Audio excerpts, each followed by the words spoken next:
On vous a provoqué pendant des mois. On vous a poussé à bout, encore et encore.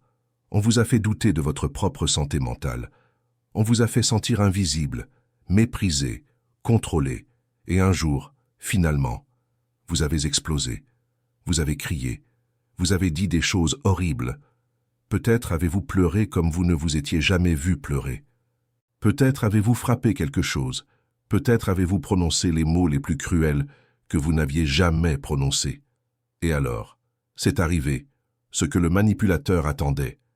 Il vous a regardé avec calme. Il vous a regardé avec supériorité. Et il a dit, « Regarde comment tu es.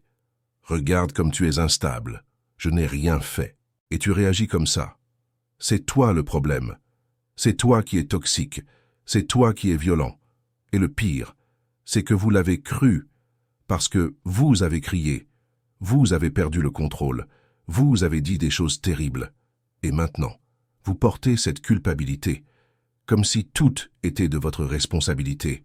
Carl Jung a documenté ce phénomène il y a près d'un siècle, et il lui a donné un nom, que la psychologie moderne utilise enfin. Il l'a appelé la réponse de l'ombre sous pression soutenue. Et il a averti que les manipulateurs le savent. Ils savent exactement comment vous provoquer jusqu'à ce que votre ombre émerge. Et ils savent exactement comment utiliser cette émergence pour vous détruire. Aujourd'hui, cela a un nom plus connu. On appelle ça la violence réactive. Et si on vous a déjà fait vous sentir coupable de vous défendre après des mois d'agression invisible, cette vidéo va changer la façon dont vous voyez toute votre expérience. Commençons par l'essentiel. Qu'est-ce que c'est exactement? La violence réactive.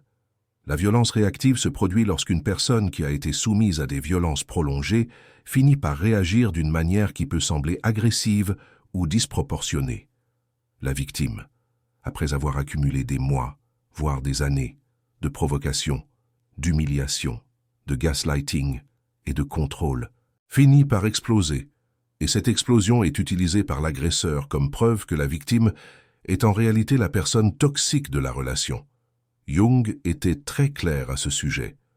Il a dit que chaque être humain a une ombre, cette partie obscure que nous gardons normalement sous contrôle. Mais quand quelqu'un est soumis à une pression psychologique constante, l'ombre va éventuellement émerger, non pas parce que la personne est mauvaise, mais parce qu'elle est humaine. Et aucun être humain ne peut absorber une violence infinie sans aucune réponse. Le problème, c'est que le manipulateur compte là-dessus. Il a besoin de cette réaction. Il la provoque délibérément. Parce que quand votre ombre émerge, il a enfin la preuve dont il avait besoin pour se prouver à lui-même et au monde que c'est vous le problème. C'est ce qui rend la violence réactive si dévastatrice. Elle ne détruit pas seulement la relation, elle détruit votre perception de vous-même. Elle vous fait croire que vous méritez ce qui vous est arrivé, que vous l'avez causé, que si vous aviez eu plus de contrôle, tout aurait été différent. Mais c'est exactement ce que le manipulateur veut que vous pensiez. Et Jung a averti que ce piège psychologique est l'un des plus difficiles à éviter. Maintenant, nous devons comprendre comment les manipulateurs fabriquent la violence réactive, parce que ce n'est pas accidentel. C'est une tactique délibérée. La première phase est la provocation invisible. Le manipulateur utilise des tactiques qui sont difficiles à identifier, et encore plus difficiles à expliquer aux autres. Des commentaires subtils qui vous rabaissent, des silences punitifs qui durent des jours, des promesses qui ne sont jamais tenues, des insinuations qui vous font douter de votre valeur, des mépris déguisés en plaisanterie, un contrôle déguisé en inquiétude. Aucune de ces choses séparément ne semble grave. Si vous racontez à quelqu'un que votre partenaire a fait un commentaire sarcastique, ça ne sonne pas comme de la violence. Si vous dites qu'il vous a ignoré pendant 2 jours, ça ne sonne pas comme de la violence. Mais quand ces choses se produisent tous les jours, pendant des mois, pendant des années, l'effet cumulatif est dévastateur. Jung appelait cela l'érosion petit à petit. Le manipulateur ne vous détruit pas d'un coup. Il vous détruit avec 1000 petites blessures. Et chaque blessure individuelle est si petite qu'elle semble insignifiante. Mais ensemble, elle vous saigne lentement. La deuxième phase est l'isolement de validation, pendant qu'il vous érode. Le manipulateur s'assure également que vous n'avez personne pour valider votre expérience. Il vous éloigne de vos amis et de votre famille. Il crée des conflits entre vous et les personnes qui pourraient mal vous soutenir. Il vous fait sentir que seul lui vous comprend, que seul lui vous supporte. C'est crucial pour la violence réactive. Parce que quand vous finirez par exploser, vous n'aurez aucun témoin de tout ce qu'il vous a fait avant. Ils ne verront que votre explosion. Et vous allez paraître fou. Vous allez paraître instable. Vous allez paraître exactement ce que le manipulateur a dit que vous étiez. Jung a documenté que l'isolement est toujours un signe de contrôle pathologique. Aucune relation saine n'a besoin que vous soyez séparés de tous les autres. Seules les relations de domination exigent que vous soyez seul. Parce que seulement quand vous êtes seul, ils pourront vous détruire sans que personne n'intervienne. La troisième phase est l'escalade contrôlée. Le manipulateur sait exactement combien il peut vous pousser avant que vous n'explosiez. Et il augmente la pression graduellement. Chaque semaine un peu plus. Chaque mois un peu plus. Comme faire bouillir une grenouille lentement. Mais il y a quelque chose de clé ici. Le manipulateur ne perd jamais le contrôle pendant l'escalade. Il garde son calme pendant qu'il vous pousse à bout. C'est délibéré. Parce que, quand vous finirez par exploser, il sera serein. Et le contraste entre son calme et votre explosion sera la preuve visuelle que c'est vous qui êtes instable. Jung a averti à propos de cette asymétrie émotionnelle. Il a dit que le prédateur psychologique garde toujours son masque pendant qu'il détruit le vôtre. Et quand le masque de la victime finit par tomber, le prédateur pointe du doigt et dit « Regardez son Vera et moi », sans mentionner que c'est lui qui l'a détruit. La quatrième phase est le détonateur. À un moment donné, le manipulateur fait quelque chose de spécifique, conçu pour provoquer votre explosion. Ça peut être une humiliation publique, un mensonge découvert, une trahison révélée, quelque chose qui brise enfin votre capacité à vous contenir. Et c'est important. Le détonateur se produit généralement quand il y a des témoins, ou quand il y a un moyen de documenter votre réaction. Le manipulateur ne veut pas que vous explosiez en privé, où personne ne le voit. Il veut que vous explosiez devant les autres. Il veut qu'il y ait des preuves. Jung appelait ça la mise en scène de l'effondrement. Le manipulateur construit le décor, prépare le public, et ensuite il appuie sur le bouton qui sait qu'il va vous faire exploser. Et quand vous le faites, tout le monde voit exactement ce qu'il voulait qu'il voie. Une personne instable attaquant quelqu'un qui semble innocent. La cinquième phase est l'inversion de victime. Immédiatement après votre explosion, le manipulateur se transforme en victime. Regardez ce qu'il m'a fait. Regardez ce que je dois supporter. J'étais calme, et il m'a attaqué sans raison. Et ce qui est dévastateur, c'est qu'il dit techniquement la vérité. Vous l'avez attaqué, vous avez crié, vous avez perdu le contrôle. Ce qu'il omet, c'est tout ce qu'il a fait avant pour vous amener à ce point. Toute la violence invisible que personne d'autre n'a vue, toute l'érosion, s'est produite en privé. Jung appelait cela la projection d'ombre parfaite. Le manipulateur projette sa propre agression sur vous et utilise votre réaction comme un miroir. « Regardez », dit-il en pointant votre explosion. C'est ça la violence. C'est ça la toxicité. Sans mentionner que c'est lui qui l'a créé. Sans mentionner que c'est lui qui l'a provoqué. Sans mentionner que c'est lui qui en avait besoin pour compléter son piège. Mais voici quelque chose de crucial que Jung a documenté et que personne ne vous dit. Votre explosion n'est pas de la folie, c'est de la survie. C'est la réponse naturelle d'un système nerveux qui a été attaqué pendant trop longtemps. Jung était très spécifique à ce sujet. Il a dit que l'ombre n'est pas une maladie. L'ombre est une adaptation. Selon Jung, lorsqu'un être humain est soumis à une agression constante, sa psyché va éventuellement se défendre, et cette défense peut paraître laide. Elle peut sonner mal, mais c'est une défense. Ce n'est pas une attaque. Pensez-y de cette façon. Si quelqu'un vous pousse physiquement une fois, vous pouvez garder l'équilibre. Si on vous pousse 2 fois, vous vacillez, mais vous vous reprenez. Mais si on vous pousse 1000 fois, vous allez éventuellement tomber, ou vous allez repousser, et quand vous repoussez, vous n'êtes pas en train d'être agressif. Vous essayez juste de ne pas tomber. La violence réactive, C'est la réponse à ce harcèlement psychologique. C'est le moment où votre esprit dit « ça suffit ». C'est le moment où toute la pression accumulée explose, parce qu'elle n'a nulle part où aller. Et le manipulateur le sait. C'est pour ça qu'il vous pousse jusqu'à ce point. Parce qu'il a besoin que vous repoussiez, pour pouvoir dire « regardez, c'est lui, elle qui m'a poussé là ». C'est ce qui fait de la violence réactive un piège si parfait. Elle transforme votre survie en preuve de votre culpabilité. Elle transforme votre défense en preuve de votre agression. Et elle vous laisse vous sentir coupable de ne pas vous être laissé détruire en silence. Jung a averti que ce piège peut détruire des personnes complètement saines, parce qu'il attaque non seulement votre relation, mais aussi votre identité. Il vous fait douter de qui vous êtes. Il vous fait vous demander si vous avez toujours été mauvais, et que vous ne le saviez juste pas.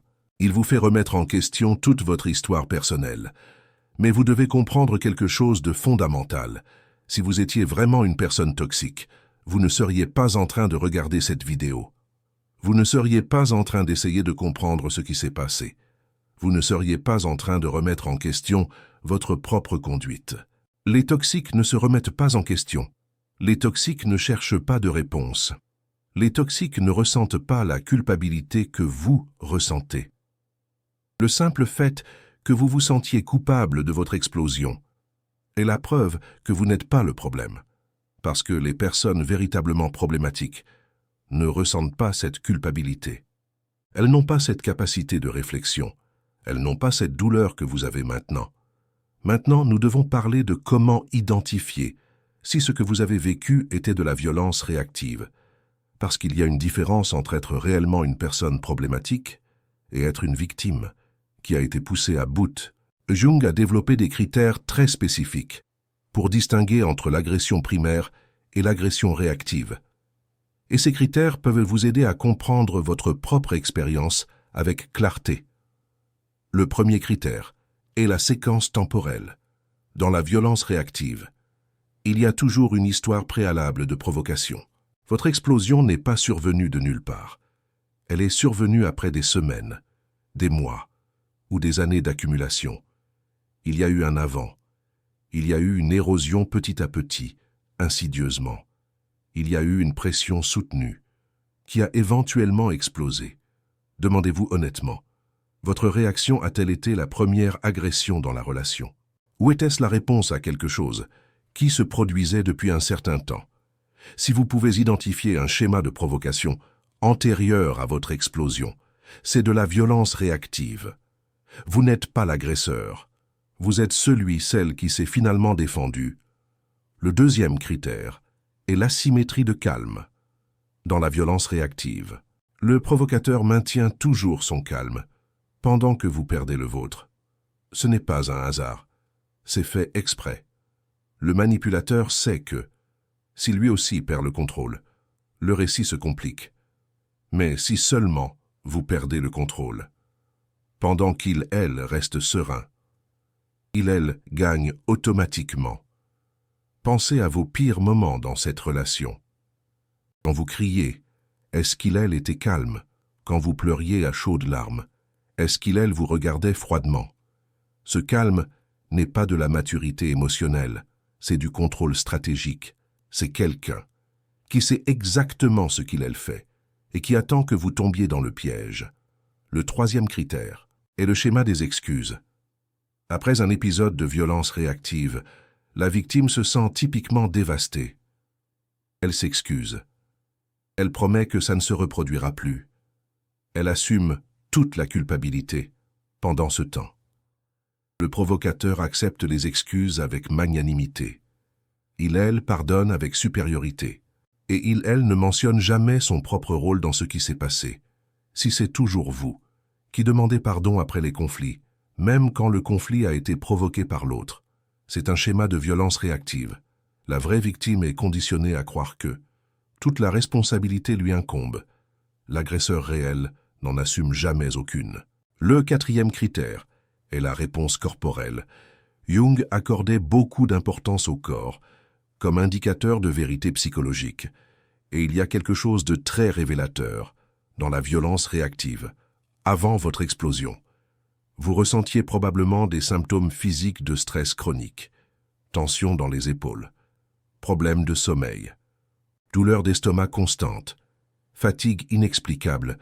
Votre corps répondait à la violence, avant que votre esprit ne le reconnaisse.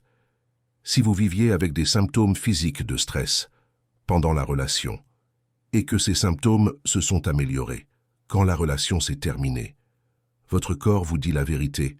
Vous étiez en train d'être blessé, et votre explosion était votre corps qui disait finalement qu'il ne pouvait plus absorber. Le 5e critère est la réaction des témoins informés. Jung a noté que, quand les personnes qui connaissent toute l'histoire voient un épisode de violence réactive, elles comprennent généralement ce qui s'est passé. Elles ne paniquent pas, elles ne jugent pas la victime, parce qu'elles ont le contexte. Mais quand les personnes qui ne connaissent pas l'histoire voient le même épisode, elles jugent la victime immédiatement, parce qu'elles ne voient que l'explosion. Elles ne voient pas tout ce qui l'a causé. Si les personnes qui vous connaissent vraiment, celles qui ont vu votre relation de l'intérieur, ne vous jugent pas pour votre explosion, ça vous dit quelque chose d'important. Elles savent ce que vous avez vécu. Elles comprennent pourquoi vous avez réagi. Seuls ceux qui ne connaissent pas toute l'histoire vous voient comme le problème. Maintenant, il y a quelque chose de très important que vous devez comprendre au sujet de la culpabilité que vous ressentez. La culpabilité est réelle. Ce que vous avez fait pendant votre explosion était probablement, vraiment, mauvais. Peut-être que vous avez crié des choses cruelles. Peut-être que vous avez insulté. Peut-être que vous avez cassé quelque chose. Peut-être que vous avez fait peur à quelqu'un. Ces actions ont eu un impact réel. Mais Jung a fait une distinction cruciale que vous devez intégrer. Il y a une différence entre responsabilité et culpabilité. Vous êtes responsable de vos actions, mais vous n'êtes pas coupable des circonstances qui les ont créées. C'est comme une personne qui a un accident de voiture parce que quelqu'un lui a coupé la route. Techniquement, elle est responsable de l'accident, mais la vraie faute incombe à celui qui a créé les conditions qui ont rendu cela inévitable. Votre explosion était réelle, vos actions étaient réelles, mais elles étaient la réponse à des conditions que quelqu'un d'autre a créées. Et cette personne qui a créé ces conditions ne va pas assumer sa part. Elle va faire en sorte que vous portiez tout le fardeau. Jung nous a mis en garde contre cela, spécifiquement. Il a dit que les manipulateurs sont des experts dans le transfert de culpabilité. Ils créent des situations impossibles. Et ensuite, ils vous blâment de ne pas les avoir gérées parfaitement. Ils ignorent tout le contexte et se concentrent uniquement sur votre faute finale. C'est ce qui rend la violence réactive si insidieuse. Elle vous laisse avec une vraie culpabilité pour des actions réelles. Mais cette culpabilité est disproportionnée. Vous portez 100% du blâme, alors qu'en réalité, votre responsabilité n'est qu'une fraction. Maintenant, nous devons parler de la façon dont les manipulateurs utilisent votre culpabilité après la violence réactive. La première forme est le rappel constant. Le manipulateur va ramener votre explosion dans chaque discussion future. Peu importe ce dont vous discutez, il finira par dire « Mais tu m'as crié dessus, cette fois-là. Tu m'as insulté. C'est toi qui es violent. » Votre explosion devient une arme permanente qu'il peut utiliser quand il veut pour invalider toute plainte légitime que vous pourriez avoir. La deuxième forme, c'est le gaslighting d'intensité. Le manipulateur va exagérer ce qui s'est passé pendant votre explosion. Si vous avez crié, il va dire que vous hurliez comme un dément. Si vous avez frappé la table, il va dire que vous avez failli l'attaquer. L'histoire devient de plus en plus dramatique à chaque fois qu'il la raconte. Et éventuellement, votre propre mémoire commence à se distordre parce que vous avez entendu sa version tant de fois. La troisième forme est la diffamation sélective. Le manipulateur raconte votre explosion à d'autres, mais sans aucun contexte. Il le dit à sa famille, à ses amis, à sa nouvelle conquête. Regardez ce qu'il, elle, m'a fait. Et il présente, uniquement. Votre réaction, jamais ce qui l'a provoqué. Ainsi, il construit un récit où vous êtes l'agresseur et lui, la victime innocente. La quatrième forme, c'est le chantage émotionnel. Le manipulateur utilise votre culpabilité pour vous contrôler. Si vous ne faites pas ce qu'il veut, il menace d'exposer votre côté sombre. Il vous rappelle qu'il a des preuves de votre instabilité. Il vous maintient dans un état de peur constant où vous devez compenser éternellement pour ce moment où vous avez perdu le contrôle. Jung a documenté que c'est l'une des formes les plus efficaces de contrôle psychologique. Il ne vous contrôle pas avec la violence. Il vous contrôle avec votre propre honte. Il vous maintient piégé, non pas avec des menaces physiques, mais avec la peur que le monde découvre ce que vous avez fait dans votre pire moment. Mais il y a quelque chose que le manipulateur ne veut pas que vous compreniez. Tout être humain, à un pire moment, tout être humain, à un point de rupture, tout être humain, si on le pousse suffisamment, pendant suffisamment longtemps et de la bonne manière, va réagir de façon qu'il ne reconnaîtrait normalement pas comme étant les siennes. Votre pire moment ne définit pas qui vous êtes. Il définit le niveau de pression auquel vous avez été soumis. Jung a écrit sur cela extensivement. Il a dit que l'ombre de n'importe qui peut émerger dans les bonnes conditions et que la seule façon de juger le caractère de quelqu'un est de voir comment il agit quand il n'est pas attaqué, pas quand il est à son point de rupture. Le manipulateur veut que vous vous jugiez par votre point de rupture. Il veut que vous oubliez toutes les fois où vous avez tenu bon, toutes les fois où vous vous êtes tu, toutes les fois où vous avez absorbé les blessures sans réagir. Il veut que vous vous définissiez uniquement par le moment où finalement vous n'avez plus pu. Mais c'est injuste, c'est incomplet, c'est un mensonge conçu pour détruire votre estime de vous et vous maintenir sous son contrôle. Si ce contenu change la façon dont vous voyez votre expérience, si cela vous aide à vous délester d'une culpabilité qui ne vous appartient pas, le Super Thanks est une façon de soutenir la création de ce type de contenu. Chaque vidéo comme celle-ci requiert de la recherche, du temps et le courage de dire des choses que beaucoup préféreraient ne pas entendre. Votre soutien rend possible que plus de personnes entendent cette vérité.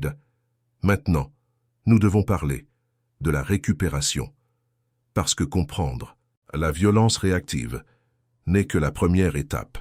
La suivante est de la guérir. Jung a laissé des instructions très spécifiques sur la façon d'intégrer des expériences comme la violence réactive, et je vais les partager avec vous. La première étape est de séparer la honte de la responsabilité. La honte, c'est croire que vous êtes une mauvaise personne à cause de ce que vous avez fait. La responsabilité, c'est reconnaître que vos actions ont eu un impact et que vous pouvez en tirer des leçons. La honte ne vous aide pas à grandir. Elle vous paralyse. Elle vous maintient piégé dans un cycle d'autopunition qui ne résout rien. La responsabilité, au contraire, vous permet d'examiner ce qui s'est passé, de comprendre les causes et de prendre des décisions. Pour que cela ne se répète pas, Jung a dit que nous devons être responsables de notre ombre, mais nous ne devons pas avoir honte d'elle. L'ombre existe en nous tous. La nier est dangereux, mais se haïr pour la voir est tout aussi destructeur. La deuxième étape de la récupération est de réécrire Le récit interne, le manipulateur, a planté une histoire dans votre esprit, une histoire où vous êtes le vilain, où votre explosion prouve que vous avez toujours été mauvais, où vous méritez ce qui vous est arrivé. Vous devez remplacer cette histoire par une histoire plus complète, une histoire qui inclut tout ce que vous avez enduré avant d'exploser, toutes les insultes que vous avez absorbées, toutes les humiliations que vous avez avalées, tous les jours où vous êtes resté silencieux alors que vous auriez dû partir. Jung a appelé cela la reconstruction du moi narratif. Il a dit que notre identité est faite des histoires que nous nous racontons sur nous-mêmes. Et si la seule histoire que vous avez est celle du manipulateur, vous allez vivre dans sa version de vous. Mais vous pouvez écrire une autre histoire. Une histoire où vous étiez une personne normale qui a été soumise à des conditions anormales. Une histoire où votre explosion a été le moment où votre corps et votre esprit ont dit « ça suffit ». Une histoire où votre ombre a émergé, non pas parce que vous êtes mauvais, mais parce que vous étiez humain, en train d'être détruit. Cette histoire est aussi la vérité, et elle mérite d'être racontée autant que l'autre. La troisième étape est de vous pardonner, sans oublier. Vous pardonner ne signifie pas prétendre que ce que vous avez fait était bien. Cela signifie accepter que vous étiez une personne imparfaite dans une situation impossible. Cela signifie reconnaître que vous avez fait de votre mieux avec les ressources que vous aviez à ce moment-là. Jung était très clair sur le fait que le pardon de soi n'est pas la même chose que la justification. Vous ne dites pas « ce que j'ai fait était bien ». Vous dites « je comprends pourquoi je l'ai fait et je choisis de ne pas me punir éternellement pour cela ». En même temps, n'oubliez pas ce que vous avez appris. Rappelez-vous ce que ça fait d'être poussé à bout. Rappelez-vous les signaux que vous avez ignorés. Rappelez-vous les moments où vous auriez pu partir, mais vous êtes resté, pas pour vous torturer, mais pour vous protéger, pour que la prochaine fois, vous reconnaissiez le schéma avant qu'il ne vous mène au même endroit. La quatrième étape, c'est de restaurer votre perception de vous-même, en dehors du contexte de cette relation. Le manipulateur vous a défini par votre pire moment, mais vous existiez avant cette relation. Vous aviez une histoire, vous aviez des réussites, vous aviez des relations où vous n'avez jamais explosé de cette manière. Vous aviez une version de vous qui n'était pas celle-ci. Jung parlait de se reconnecter avec le soi, pré-traumatique, cette personne que vous étiez avant que la violence ne commence. Non pas pour prétendre que rien ne s'est passé, mais pour se rappeler que cette version existe toujours en vous, qu'elle n'a pas disparu. Elle a juste été enterrée sous des couches de dégâts que quelqu'un d'autre a causés. Posez-vous la question, comment étiez-vous dans d'autres relations? Comment vos amis d'avant vous décriraient-ils? Quelles réussites aviez-vous?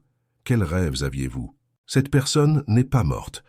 Elle attend juste que vous la sortiez des décombres que le manipulateur a laissés. La cinquième étape, c'est d'établir des limites qui préviennent de futures explosions. La violence réactive se produit quand vous absorbez trop, pendant trop longtemps. La solution n'est pas d'apprendre à absorber plus. La solution est d'apprendre à ne pas absorber de choses toxiques. Jung insistait sur le fait que les limites sont fondamentales pour la santé psychologique. Il disait que les personnes sans limites finiraient par être consumées par les demandes des autres, et qu'établir des limites n'est pas de l'égoïsme, c'est de la survie. Cela signifie apprendre à dire non. Et avant que la pression ne s'accumule, cela signifie quitter les situations qui se sentent de mal avant d'exploser. Cela signifie terminer les relations qui vous érodent petit à petit, avant qu'elles ne vous détruisent. Votre explosion était le résultat de ne pas avoir suffisamment de limites, ou d'avoir des limites, qui ont été systématiquement ignorées. La prévention future n'est pas de mieux contrôler votre ombre, c'est de ne pas permettre à quiconque de vous amener au point où votre ombre doit vous défendre. Maintenant, nous devons parler de quelque chose de crucial. Comment vous protéger? Si vous êtes toujours dans une situation où la violence réactive peut se produire. Premièrement, documentez tout, pas pour l'utiliser comme une arme, mais comme un point d'ancrage de votre réalité. Quand quelqu'un vous fait du gaslighting, vous commencez à douter de votre propre mémoire. Mais si vous avez des registres de ce qui s'est réellement passé, vous avez des preuves externes qui ne peuvent pas être manipulées. Gardez les messages, notez les dates et les situations. Écrivez ce qui s'est passé, immédiatement après que cela se soit passé, avant que le manipulateur ne puisse déformer votre mémoire. Cette documentation est votre bouée de sauvetage psychologique. Deuxièmement, identifiez vos détonateurs. Il y a certaines choses qui vous amènent à la limite, plus rapidement que d'autres. Peut-être que c'est un ton de voix particulier, peut-être que c'est un type spécifique de commentaire, peut-être que c'est le silence prolongé. Connaître vos détonateurs vous permet de reconnaître quand quelqu'un les utilise délibérément. Jung appelait cela la carte de l'ombre personnelle. Connaître où sont vos points faibles ne les élimine pas, mais vous permet de les protéger. Cela vous permet de dire « Ceci m'affecte trop. J'ai besoin de sortir de cette situation, avant qu'il ne soit trop tard. » Troisièmement, ayez un plan d'évasion pour les moments critiques. Avant d'arriver au point d'explosion, vous devez avoir une stratégie pour vous retirer. Cela peut être aller marcher. Cela peut être aller dans une autre pièce. Cela peut être appeler un ami, quoi que ce soit, qui vous permette de briser le cycle de provocation avant qu'il n'arrive au point de non-retour. Le manipulateur compte sur le fait que vous restiez. Il compte sur le fait que vous continuiez à absorber jusqu'à exploser. Votre meilleure défense est de ne pas lui donner ce moment, c'est de partir, avant qu'il n'ait la preuve dont il a besoin. Quatrièmement, recherchez une validation externe. Parlez avec des personnes de confiance de ce que vous vivez, pas après l'explosion, avant, pendant que cela se passe, pendant que vous avez encore une perspective. L'isolement est le meilleur ami de l'agresseur. La connexion est votre meilleure défense. Quand vous avez des personnes qui connaissent votre histoire en temps réel, vous avez des témoins, et les témoins changent tout. Cinquièmement, considérez sérieusement si vous devez terminer la relation. Jung était très direct à ce sujet. Il disait qu'il y a des relations qui ne peuvent pas être sauvées, parce qu'une des parties ne veut pas qu'elle soit sauvée. Il y a des personnes qui ont besoin de votre destruction pour se sentir bien avec elles-mêmes et avec ces personnes. La seule solution est la distance. Si vous avez essayé d'établir des limites et qu'elles sont ignorées, si vous avez essayé de communiquer et que vous êtes invalidé, si vous avez essayé de changer la dynamique et que rien ne fonctionne, peut-être que le problème n'est pas que vous ne faites pas assez, peut-être que le problème est que l'autre personne ne veut pas une relation saine, elle veut une victime, et vous n'avez pas à être cette victime. Maintenant, je veux terminer avec quelque chose que Jung considérait comme la vérité la plus libératrice sur la violence réactive. Votre explosion n'a pas révélé qui vous êtes. Elle a révélé ce qu'on vous faisait. Relisez ça. Votre explosion n'a pas révélé qui vous êtes. Elle a révélé ce qu'on vous faisait. Les personnes n'explosent pas sans raison. Les personnes explosent quand elles ont été soumises à une pression insupportable. Votre explosion était un symptôme de la violence, pas une preuve de votre caractère. Le manipulateur veut que vous croyiez l'opposé. Il veut que vous pensiez que votre explosion a révélé votre vraie nature, que vous avez toujours été mauvais, et que cela s'est simplement montré. Mais c'est exactement l'inverse. Votre explosion a montré le niveau de dégâts auquel vous avez été soumis. Elle a montré combien vous avez enduré avant de ne plus pouvoir. Elle a montré que vous êtes humain, pas que vous êtes mauvais. Jung écrivait que l'ombre activée, sous pression extrême, est une preuve de survie psychique, pas de pathologie. C'est la preuve que votre système essayait de vous défendre, que malgré tous les dégâts, quelque chose en vous voulait toujours vivre, voulait toujours lutter, refusait toujours d'être détruit, sans résistance. Cette résistance, même si elle avait l'air laide, était votre force, pas votre faiblesse. Maintenant, je vous demande quelque chose. Si cette vidéo vous a fait voir votre expérience différemment, laissez-moi un commentaire. Vous n'avez pas besoin de raconter toute votre histoire. Dites-moi juste si on vous a déjà fait vous sentir coupable, de vous être défendu. Votre commentaire importe, pas seulement pour vous, pour toutes les personnes qui vont lire ces commentaires et vont voir qu'elles ne sont pas seules, que ce qui leur est arrivé à d'autres, que leur expérience est réelle, même si le manipulateur a essayé de les convaincre du contraire. Et si vous connaissez quelqu'un qui traverse ça en ce moment, quelqu'un qui se sent coupable d'avoir explosé après des mois de violence, partagez-lui cette vidéo. Ne lui dites pas quoi faire. Laissez-lui juste savoir qu'il y a une autre façon de comprendre ce qui lui est arrivé. Parce que personne ne devrait porter une culpabilité qui ne lui appartient pas. Personne ne devrait se définir par son pire moment, quand ce moment a été créé par une autre personne, et personne ne devrait croire qu'il est le problème, quand, en réalité, il était la victime. Votre explosion ne vous définit pas. Ce que vous avez enduré avant d'exploser vous définit. Ce que vous faites maintenant pour guérir vous définit. La personne que vous allez être après avoir intégré cette expérience vous définit. Le manipulateur n'a vu que votre ombre. Mais vous êtes beaucoup plus que ça. Tu l'as toujours été. Tu le seras toujours. Voilà ce que Jung voulait que vous compreniez. L'ombre n'est pas votre ennemi. C'est une partie de vous qui émerge, lorsque le reste de vous est en train d'être détruit. L'intégrer ne signifie pas célébrer ce que vous avez fait.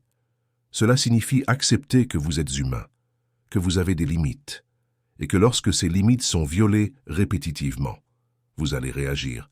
Cette réaction ne fait pas de vous une mauvaise personne. Elle vous rend réel.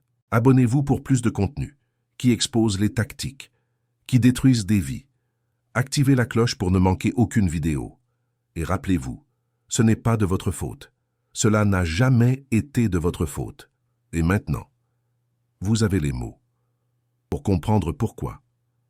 Carl Jung l'a dit il y a près d'un siècle. Et cela reste vrai aujourd'hui. La personne qui vous a poussé à bout jusqu'à l'explosion n'est pas la victime de votre explosion. Elle en est l'architecte, le maître d'œuvre de votre souffrance.